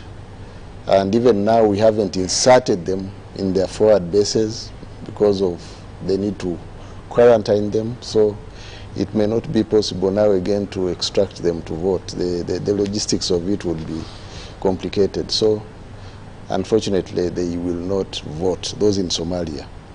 And also those in other missions, individual missions, observer missions and all. But those who are able to come in time and they were registered, those ones will vote. Because you may come, but you skipped registration because of one reason or the other. You are aware when the exercise was conducted. So even if you come back in time, you may not vote because you are not registered. Okay, let me bring in Honorable Abdu Katuntu, make a comment, and I can see our clock is fast ticking towards the end. Make a comment in 1 minute, and then in a minute also ask our questions. Like a rejoinder to the issues. Oh, I like that. Yeah, he's very... Reminder, thank you very much. Well, thank you, Charles. I have been fortunate to study what goes on in other jurisdictions, especially in the political arena. Let me give you an example of the United States. Just look at what they call presidential candidates. It doesn't matter, at some point, the security forces of the US engages all of them, including giving them some information such that they don't really, when they are campaigning, talk out of ignorance or even recklessly. Do we have that sort of system in a country like Uganda? You also have what they call the Intelligence Committee of the Senate, which should be able to brief all presidential candidates about what you would call state security. The lines, the do's and the don'ts. Do you have General Muhoozi's security force and General Kasinje's police force briefing presidential candidates? Look here, this is the state of our security. At this point, you would know who the enemy of the country is. You would know the real fears, the dangers to the state security. You see, and you know, this is not academic. It's not about being defensive. It's not about being judgmental. These are real questions to some of us who look to our country more than even our parties. I love Uganda more than any political party. Maybe that's why the reason why I'm now on self-isolation. Because you see, when I'm looking at Uganda, don't tell me about a political party. Don't, please, for heaven's sake. Because this is the only country I belong to. The security of this country is for the security of my children and grandchildren. It can't be jeopardized. So when we demand professionalism from the men in uniform, my brothers, David and Hassan here, we are talking about our own children. We are talking about our own lives. When this country breaks down, we are all cooked. All of us. So when we are asking professionalism, when actually not asking, when we are demanding that, please, can you follow the Constitution? This Constitution was made because it is a common good. I don't want to be an apologist like my brother Ramadan of mistakes of security forces. You romanticize about them, you try to justify them. We are a younger democracy. No. Set standards. The Constitution does not set standards of a younger democracy. No, it doesn't. It actually sets standards of an old democracy. Say the army, the police should be non-partisan. So there is no justification of the army acting in a partisan manner. It doesn't exist within our legal regime. Who said should justify it? Please. So to me, first answer that one. Who said what? Who said that partisanship should be justified? No, you are trying to justify it. You know, this is a younger democracy. I'm a realist. Those things don't exist when we are demanding professionalism. You see, the day you're a professional economist, the day you start to justify bad economics because this is a third country, then you're in trouble. We should always demand perfection. We should always demand standards. Countries that have developed, it's all about standards set. It's all about ambition. So the brothers who manage the security forces, we demand professionalism. And you know, we are not begging. No, we are not begging. We are saying you put on those uniforms because we pay for them. You carry those very dangerous instruments because we pay for them. We pay for them for our own security, such that we live in a free and fair society. Those are the standards. Having said that, I don't know whether I'll even ask any question other than making a statement. And a statement which I'll make, do you find it so hard to act in a professional way? And the question is the same. That's actually a question. It is a question. Do you find, are you bothered that many people in this country are saying you are partisan? And do you find it hard to act in a professional way where all of us would come to you seeking protection because we think this is our army, this is our police, this is our army, this is our police. That's why Kibalama came. That's I understand that's why Kibalama came. Actually, I wouldn't mind a Kibalama coming to you. I'll give you an example. Personally, I am guarded by the police. I'm guarded by the police. In the partisan police. No, that doesn't matter. You see, I am happy because I want to tell you that much as the police guards me, when they act in an unprofessional way, I should be able to point it out. I don't have to say, well, now that Mr. General Hassan Kasinje protects me, therefore the police force is okay. I mean, that would be the biggest mistake I can make. Yeah. But I can tell you, to the extent that they provide security to me and my family, whether as a vulnerable person or whether as a VIPP, whatever it is, first of all, I appreciate it. But that doesn't mean that I cannot talk about the weaknesses of my police, including that guards me, because that is my duty, not only as a citizen, but also as a policymaker. Okay. Did I ask any question by the Yes, Honorable General, not yet, Honorable. General David, you can I want to respond to take it on from where Honorable Katuntu closed it off, about whether the security services, like in other jurisdictions, can brief the political actors, especially the top candidates, about baseline common interests that should be protected nationally. But maybe to answer him, and this is the elephant in the room, is there even consensus about the national interest among the political class? Good question. Think there is. Good question. I don't think there is. And I think it's incumbent upon the political actors and the country to agree on a minimum of areas which are common to us all, which bind us together, irrespective of our differences. Talking about engaging us, once it is agreed through the different fora, decision-making fora of the country, the executive, the parliament, why not? That's something we can engage about. But we need consensus on that question. I think it's a good challenge. It has been discussed in Parliament. You have discussed it variously, and it doesn't. Yeah, but you see, before even General Moss goes away, what is your responsibility? It's not about these people. It's about you. You say, look here, we are in charge of the security of this country.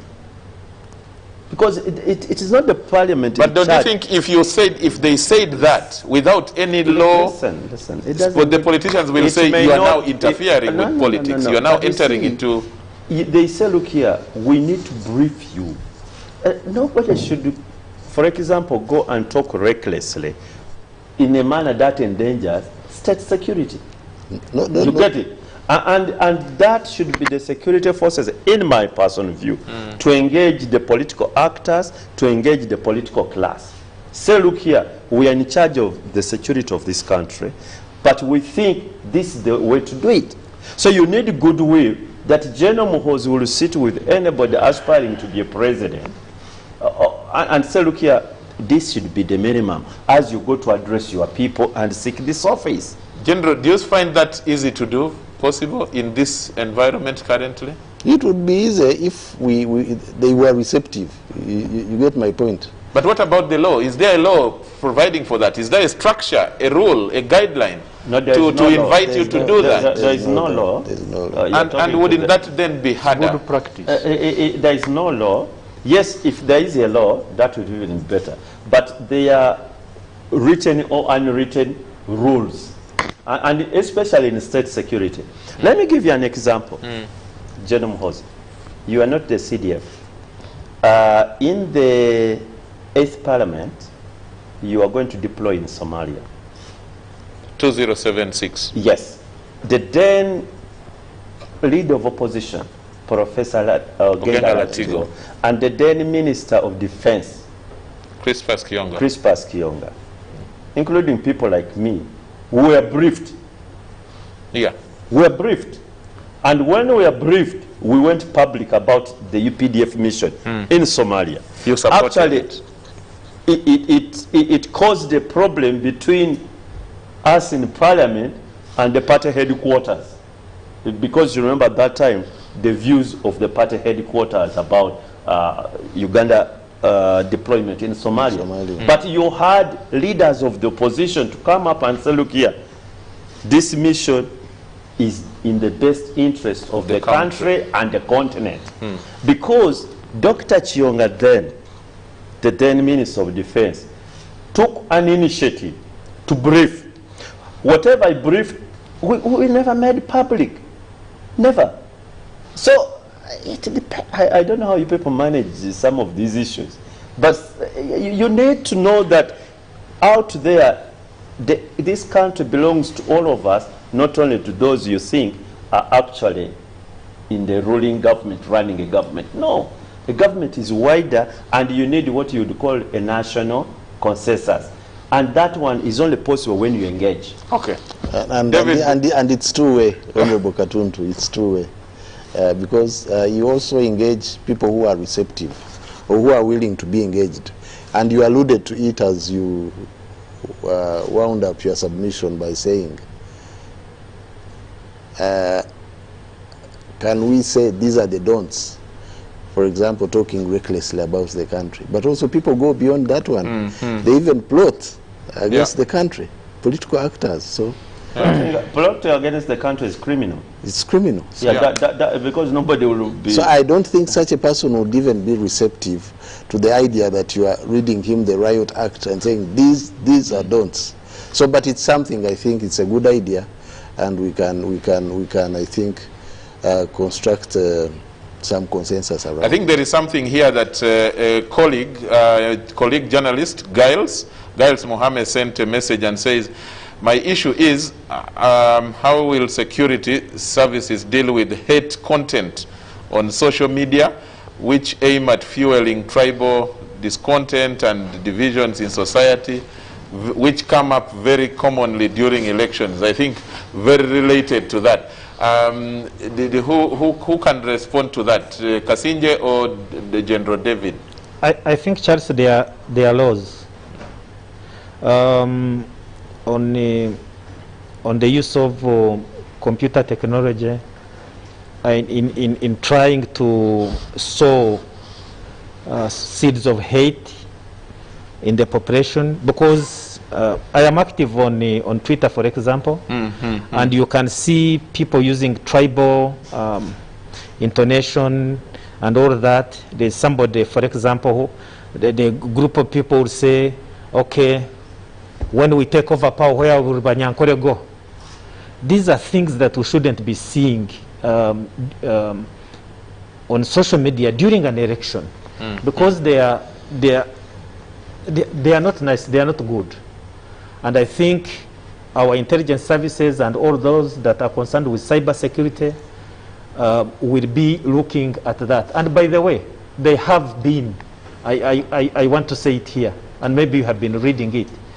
Our CID department has been calling, summoning people who have been doing that for questioning, and some of them action has been taken. Okay. Of course, there are going to be, again, use of media, so and so has been taken, you know, let's gang up and do whatever. I think that we shouldn't allow this and allow the police to do their job to make sure that we don't have people who do that kind of thing. But also I think rather than rely on legal restraint, it's important to mobilize everyone, especially the political actors. They can fight it. They can fight it, because I think rather than wait and respond with legal sanctions, you can even prevent it by mobilizing the community against it. But both of you, in just 10 seconds each, do you have a way of engaging young people? Because you know that most of these things are young people, just like we talked about some individuals within the forces being misused or abused. There are young people who are being used to spread some of these negative messages and propaganda. Is there a way, thinking going forward, for you people to engage, the forces to engage young people, you know, especially as a political commissar? Why are you not doing that? Why don't you reach out deliberately? Charles, we are doing that, but we can do more. The community policing program, you even remember during COVID-19, where we started with a lot of, but later on, you saw our community liaison officers going to the field, you know, using megaphones and talking to the public. And this is something, this is a conversation we are having on social media, but also, you know, reaching them out. Yeah. The community policing teams have been going out and talking to them. And our commanders have been doing that. But of course, as you have said, now we need to do much more at an organized way, even with the different actors, political actors, so that people can be sensitized about their responsibilities in making sure that Uganda is secure. Yeah. David, any thought on that? I would be cautious in omnibusing young people to say that they are all negative, as in abusing social media, engaging in hate speech. So I think it's even elderly people are sometimes in breach of like there's somebody I don't want to say here who was even prosecuted. So I think it's important to have a broad mind about it and to address cases as they happen, but also reach out to all the people of Uganda, because the right to use that space should also be accompanied by the obligation to use it and responsibility. Okay, Ramadan, we have lost Muhanga. Your question, ask the generals. Your question. Today you allow me to ask all of them, including my fellow panelists. No, the rule is, the culture is we ask the guests. I can waive my rights not to be asked. So that you ask. So that I'm asked and I ask. Actually, I'll start with you.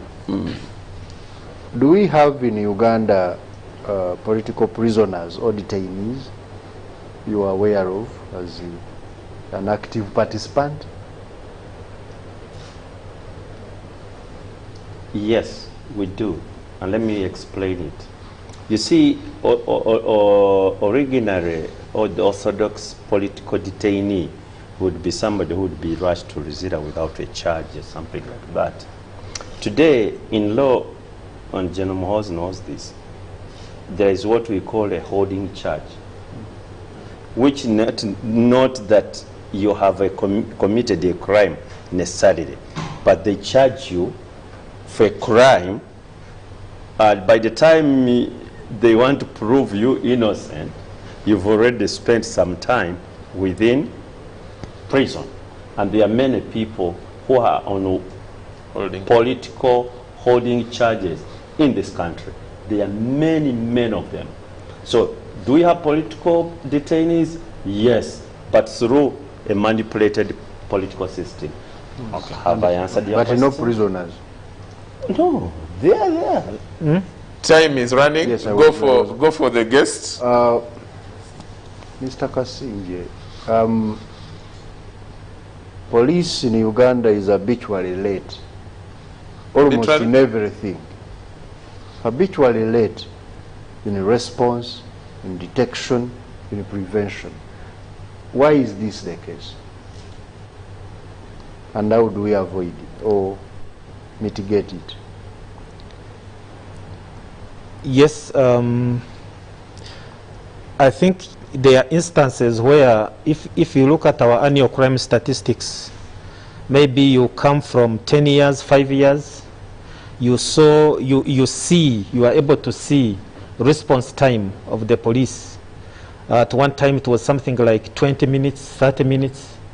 But in the 2019 annual crime report, we are seeing response time under 10. And this is not by mistake. It is, you remember the head of state coming up in the 10, were they 10? The 10 pillars that were mentioned to Parliament on what security is going to do in order to make sure that we stamp out crime, especially in Kampala and upcountry. One of the things that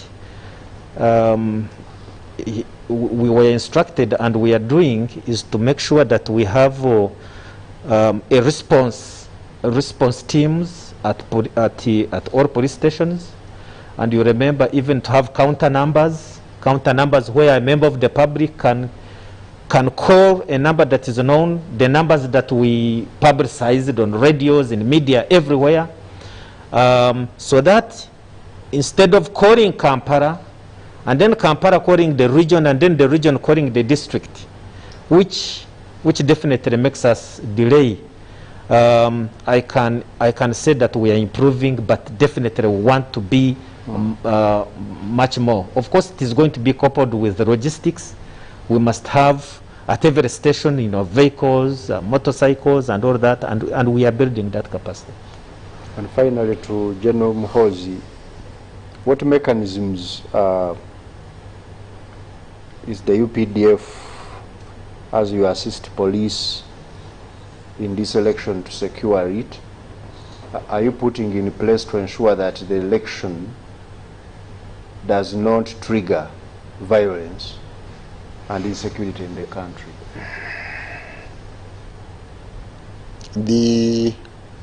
Like I said at the onset, the investment is going to be as big as the threat envelope, but also as anticipatory as possible, so that we, as much as possible, take care of all the likely scenarios. But in the toolkit, I think we have all the options available. We have the people, the human resource, because this election, more than any other in the past, is being held in the context of COVID. We have new constituencies, we have more participants, and that has a huge administrative bill, which the police alone cannot manage. So we need to support them, but also to do so in a more organized way. And time is not on our side, because it was only until I think 3 months ago that we decided that we need to move ahead with the elections. So we are playing catch up in many things, and but I think we shall do our best to effectively secure this election. Whatever they need, we shall put at their disposal to secure the election. Okay. And people must be assured of a free election. They must go out and vote to exercise their democratic right. Good. My producer Ivan says that I have some messages to read. Please show them on the screen. Ivan, the feedback messages from the additional feedback messages. Maybe in the meantime, can I also pose a question? Just a minute, they have come. General Wasa Edson says Kitgum landlord refunds NUP rent money following security intimidation. Bosco Oloya Oboni refunded the shillings 400,000 rent money, saying security told him the party had not got permission to set up operation in the area. I don't know how we can prove that. Hard to prove, Wasa, but let's go to another one. Last King, let them ensure maximum security throughout the country and also make sure law and order is maintained. Okay. Nuamanya Isaac says, with our professional officers in the forces, Uganda will surely have peaceful, free and fair elections as long as wrong elements don't interfere with the process, especially NUP supporters. We are a peaceful nation under Commander-in-Chief, His Excellency Yoweri Kaguta Museveni, YKM. And then he's even campaigning on my show. Noamanya, you have to pay money for using my airtime to campaign for your candidate. Jonathan King Kyle says civilians who overexercise their authority should be charged and imprisoned. They are confident in disorganizing elections because they think they can do away with it. Is there any more? Maxi Martha, 63, says it is very important to have the security forces take part in most happenings of this country. Everything that affects Uganda positively or negatively, the security system has to be alert. Hashtag UBC. And Nwamanya Isaac adds that let them ensure maximum security throughout the country and also make sure, I think I read that. I think I read that. That has been repeated. Thank you. I think General wanted to make a comment. General, go for it. No, I wanted to ask Honorable Katuntu if he thinks there is a possibility of, or if there are such mechanisms of self-restraint that can reinforce security as far as this self-restraint of politicians. During election. Yes. Why don't why don't I respond to that on behalf of Honorable Katuntu? Within their parties, what can we? Because I wouldn't, because they are key in this. What can we suppress the bad elements and attributes, but also are there attributes we can use to reinforce security within the parties? It's possible. There is nothing impossible here. What you have to do is just to engage as security forces. You have to engage all the political actors and make your position clear that you are there as a national security force, you are not as a partisan force. Even if the, perception sometimes is as important as the truth. So if there is a misperception, you need to tell them, so look here, you don't understand us, but here we are.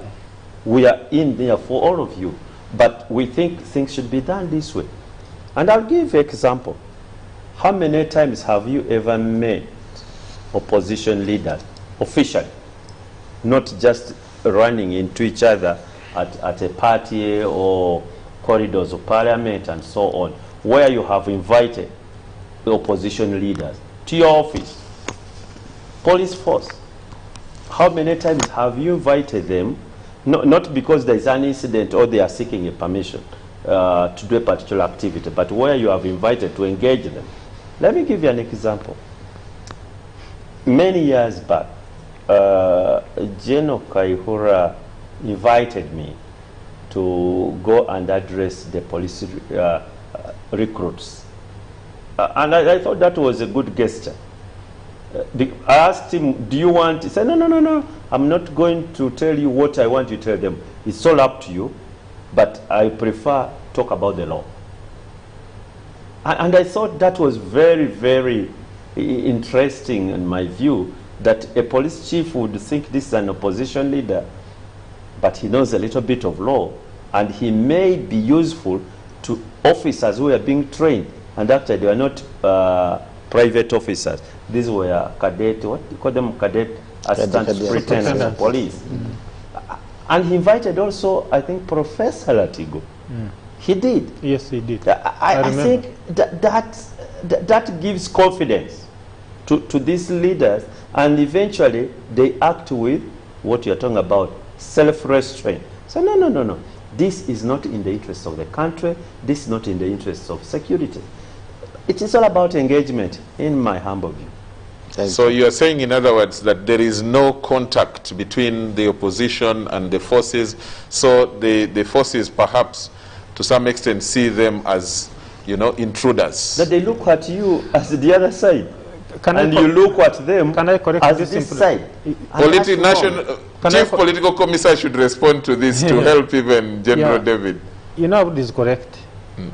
Even when he said that there should be some engagement before an election, which General has said this is something that we shall look into.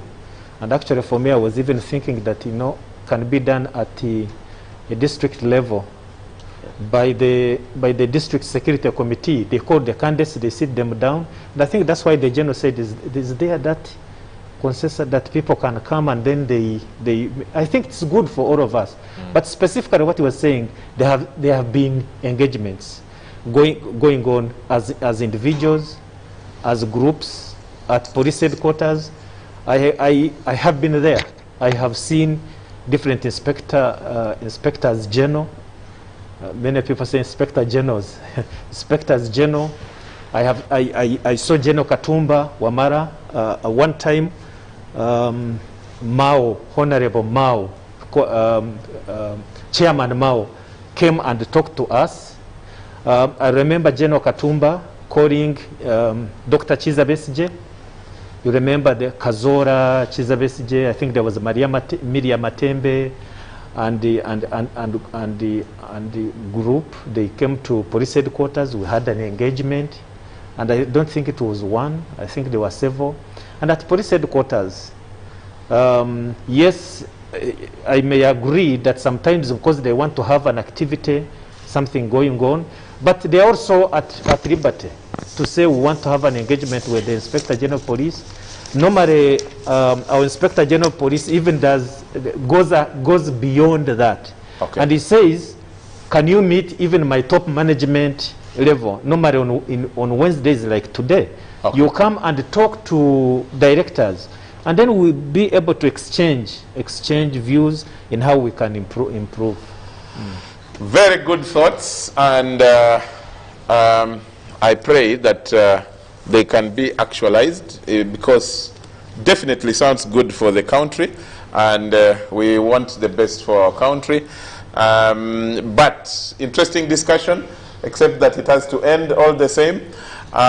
Sorry that we lost Honorable Margaret Muhanga, but good that we had already taken your point. I want to say thank you so much to the panelists, Honorable Abdu Katuntu, Mr. Ramadan Gobi, for making it to the show this week again. And of course, in absentia, I'm sure she's watching, Honorable Margaret Muhanga. But most especially, thanks so much to our guest, General David Muhoozi. Your first time to come on the show. And some people were saying that will he really come? People don't think that you can come and engage these politicians in this very important discussion. But we appreciate that amidst your busy schedule, you found time to come. Of course, Hassan Kasinje is more used to these things, being a political commissar. Thank you so much, and again, thank you for coming back. Welcome back to active service. You should tell them the invitation was given to me, not IGP. Somebody was saying, is he media? I think we should set the record right. Oh, yes. Okay. Yeah, okay. so the invitation was made to me. Okay. So people should not think that he didn't want to come because he's media shy. No. Okay. Yeah. That's good. Someone also said that please next time invite all of them. General David, IGP Ochola, and Commissioner General, that invite all of them to come. We will do that. I think this election is important and we need to keep engaging. If the politicians and the forces cannot engage, for us, the media, we shall bring you and you engage on behalf of the people out there. Thanks so much to my producers, a line of them, Ivan, Morris himself, and William, and the entire team, Fred, Bills, all the team that ensure that this show comes your way with the guests that we need. Thank you so much. I really appreciate. Thanks so much to the technical team that ensures that everything is fixed to ensure that this show runs as it should on every Wednesday starting at 10. I want to thank you all. Thank you so much, you viewer out there, for sitting throughout from 10 to midnight, past midnight. And of course to Cheptegei, the country is excited. We are, we are all in joy for the new world record that has been set. We wish you all God's blessing, and may, good, better health be yours. And thanks again. Until next week, have a good night. God bless all of you.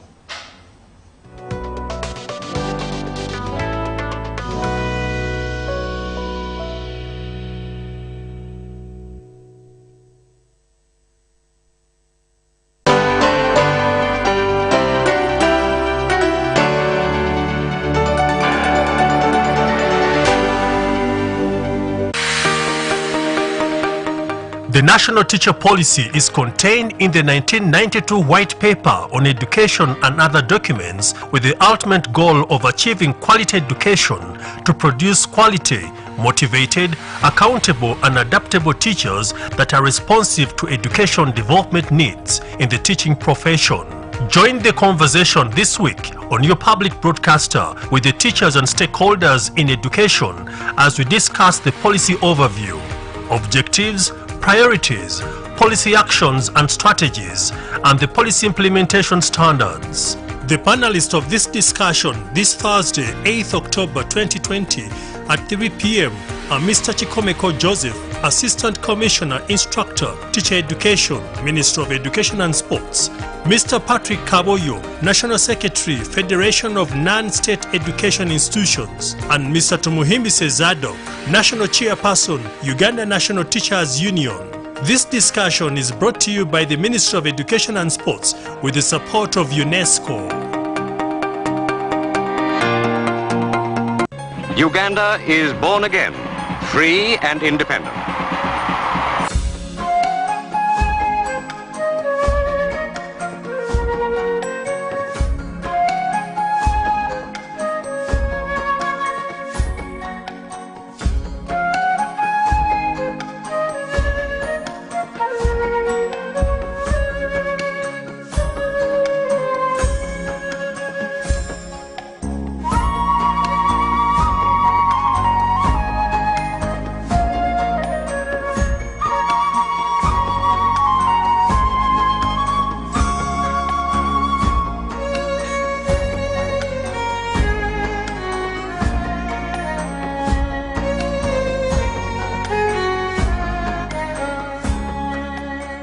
Our dear esteemed traveler, Welcome to Entebbe International Airport.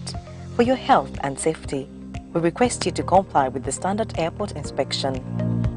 As a safeguard against COVID-19, you are now required to properly wear a face mask, have your temperature recorded, and sanitize. Throughout the travel process, please observe social distancing of 1.5 meters and utilize our automated sanitation points within the terminal when you choose to fly. Your health and safety is top priority. This is why all our airport and airline staff wear masks, have face shields and gloves. Our service counters are now fitted with glass shields to minimize physical interaction during counter facilitation. Passenger safety and measures are also emphasized aboard the aircraft for your safety against COVID-19. The aircrafts are thoroughly cleaned and all surfaces disinfected. You must properly wear your face mask, have your temperature measured, and sanitize while on board. We desire to ensure a pleasant and memorable flight experience. We shall be happy to have you back safely to Entebbe International Airport, the gateway to the Pearl of Africa. On the arrival at the airport, screening is done using modern thermal scanners that detect your temperature within a radius of 30 meters.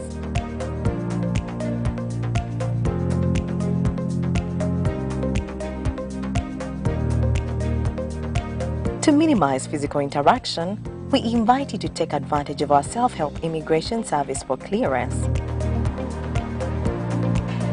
You may also use our airport taxi app to enjoy a safe ride with our trained taxi drivers to facilitate a safe travel to your next destination. Uganda Civil Aviation Authority. Safety, safety, and safety.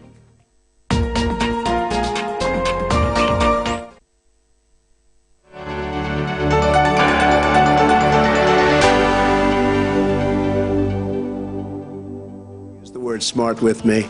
Don't ever use that word. Oh, give me a break. Because you know what? There's nothing smart about you, Joe. Will you shut up, man? Listen, excuse me, Chris. No, you're number two. No.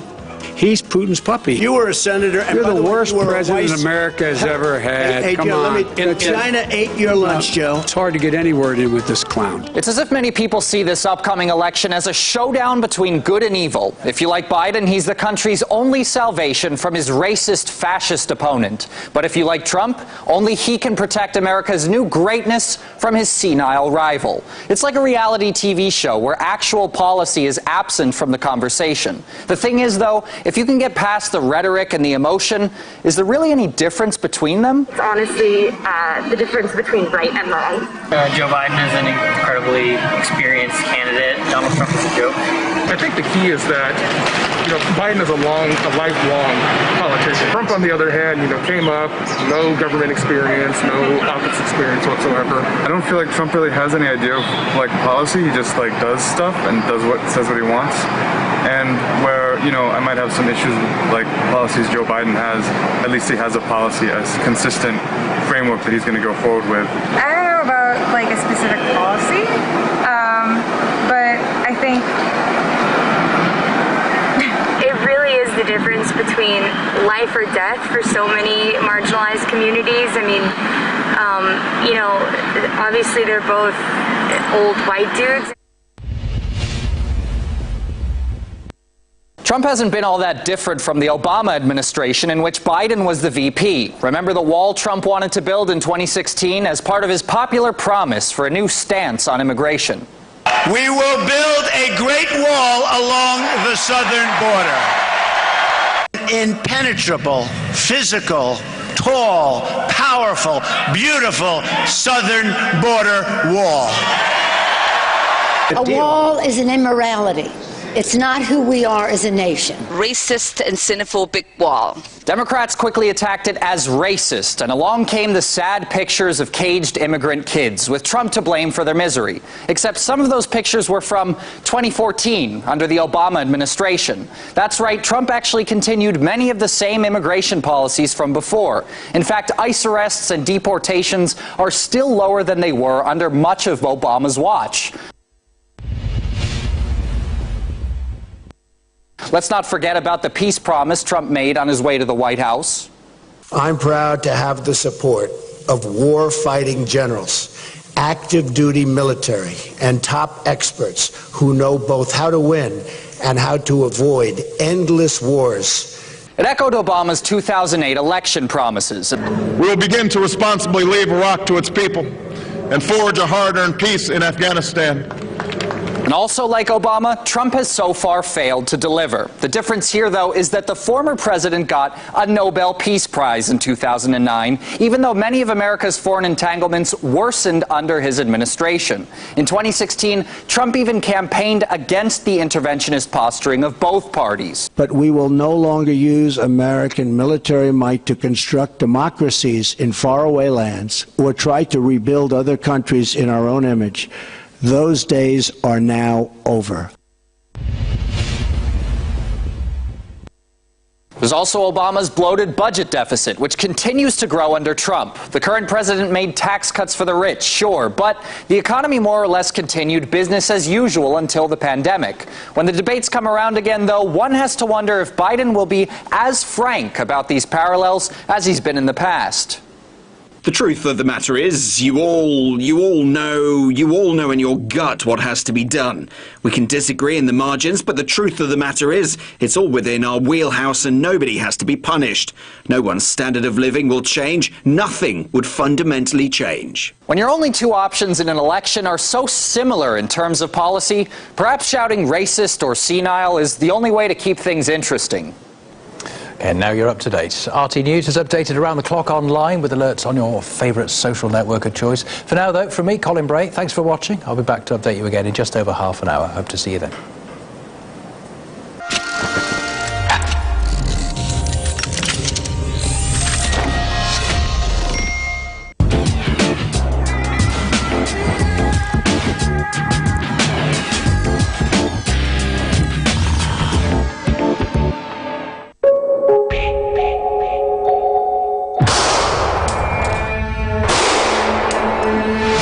Wrong with us as American citizens, and I hate to be blunt about this, but we have a grabber and a pedophile. We have a bombastic windbag and a bumbling fool. I would vote for a Republican over Trump. I would vote for anyone who is not evil and has half a brain. We'll defeat Donald Trump. We'll defeat him together. Yeah, my second wife, she couldn't handle it. She and I divorced because Donald Trump was elected president and I voted for him and she couldn't stand for him. We are right now in the most important election in our history. With less than a month to go before the next presidential election, how is the atmosphere in the US now? What are the highest priority problems? How will they vote? What should they do next? Just some of the questions we put to ordinary Americans.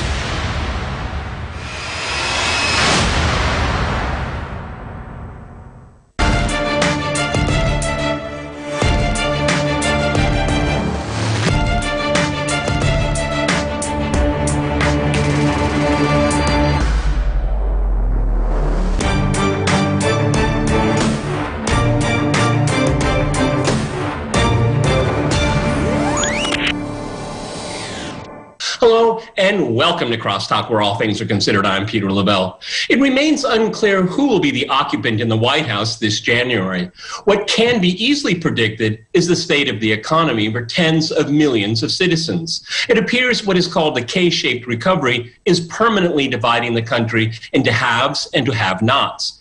And this seems to be acceptable for those who are the haves.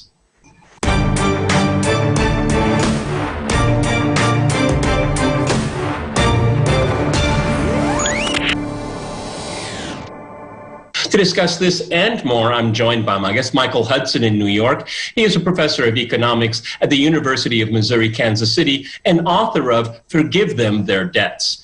And in Bangkok, we're joined by Steve Keen. He is a crowd-funded professor of economics on Patreon, as well as a distinguished research fellow of the Institute for Strategy, Resilience, and Security of University College London. All right, gentlemen, crosstalk rules in effect. That means you can jump in anytime you want, and I always appreciate it. Okay, let me go to Michael in New York. You know, this term, the new normal, is bandied about. And what really worries me is the people that use the new normal, where it's a normal that is beneficial to them, okay? And they're not particularly concerned about it, okay? Because I hear more and more talk, read more and more about a K recovery. And that is an admission of defeat, in my opinion, because it means if you have the K, it's the leg of the K you've given up on, okay? Because the upper part will pull the economy through, because it's to their benefit here. I really worry when people talk about new normals and when they talk about the economy. Your thoughts, my friend? Well, what has become normal since 2008 has been completely different from the old normal. People have the idea with normal, you go back to a balance. But really, the economy hasn't grown at all since the 2008 crisis. All of the growth in GDP, all of the growth in wealth has accrued to the financial sector, to the real estate sector, and to the 1%.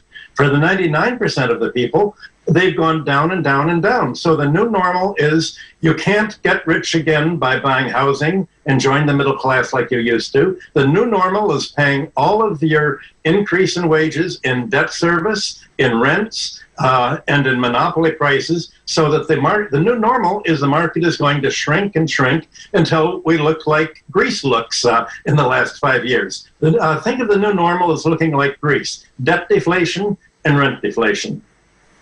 Okay, Steve, I'm really glad that Michael brought up the 2008 financial crisis, because we have a repetition of that in this year, where this was a artificially induced recession that benefited the 1%. I can't not keep stressing that here. But what 2020 and 2008 have in common is that you have this massive transfer of wealth upward again. Okay? And so, again, I mean, my underlying theme in this whole program is that half the country, we're speaking specifically about the United States, but Michael's reference to Greece is a perfect one, I think. You're basically writing off tens of millions of people in America, hundreds of millions of people in the Western world. Go ahead, Steve. Yeah, I mean, what we've seen is a process where the wealthy have got wealthier through debt. And this is something which Michael and I are both very, very strong on. And I'm a mathematical model, as you may know. And one thing which came out of my modelling of what's called Minsky's financial instability hypothesis was that as the level of debt rose, even when I had the capitalists borrowing the money and paying the interest on it, the ones who actually paid for the high level of debt were the workers. And the basic story is they're the residual income earners in a capitalist system. So as the amount of wealth, debt owned by the rich goes up, the servicing charge goes up, and it came at the expense of workers' incomes. And that turned up in the statistics as well. And then in the response to the crisis, neoclassical economists who know nothing about capitalism, they know a lot about a blackboard model that they call capitalism, which bears no resemblance to the real thing. Their solution was to boost consumption through what they call the wealth effect. And the wealth effect was to make shares go up in value and then property go up in value, and then people would feel wealthier and spend more. The trouble is they're doing to people, I'm not putting him down, but people with the wealth of Bill Gates. And Bill Gates might buy 1 or 2 elements of Da Vinci's Coda, but he doesn't go shopping at Kmart. And that's what you need to get demand going up. And it's the poor you've got to direct the spending to. So we had a capitalist crisis that increased inequality, and then the response of the managers made that inequality worse.